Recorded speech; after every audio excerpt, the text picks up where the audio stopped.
ஐயா, இன்னைக்கு சின்ன பிள்ளைங்கள்லேருந்து பெரியவங்க வரைக்கும் இந்த பேனு, ஈரு, பொடுகு தொல்லை ரொம்ப இருக்குது. அதுக்கு ஏதாவது ஒரு மூலிகையை காட்டுங்க, எளிமையாக அதை மக்கள் பயன்படுத்துகிற மாதிரி சொல்லுங்கன்னு கேட்டுகிட்டே இருந்தேன்.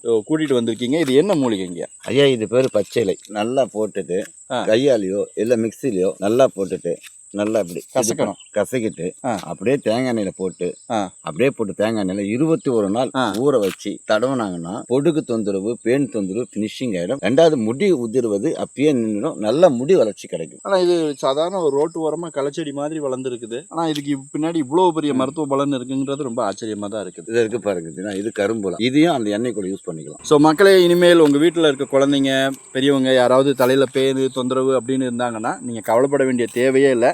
இந்த பச்சிலையை பறித்து தேங்காய் எண்ணெயில் போட்டு 21 நாள் சூரிய படம் மாதிரி போட்டு எடுத்து வச்சுட்டு அதுக்கப்புறம் அந்த எண்ணெயை யூஸ் பண்ணிங்கன்னா தலையில் இருக்கிற பேனு, பொடுகு தொல்லை எதுவுமே இருக்காது. அருமையாக வேலை செய்யும் அப்படின்னு சொல்கிறாரு. ஸோ நீங்களும் பயன்படுத்தி பயனடைங்க. இதே மாதிரி நிறைய மருத்துவ குறிப்புகள் உங்களுக்கு தேவைப்படுதுன்னா நீங்கள் இந்த சேனலை ஃபாலோ பண்ணிக்கோங்க.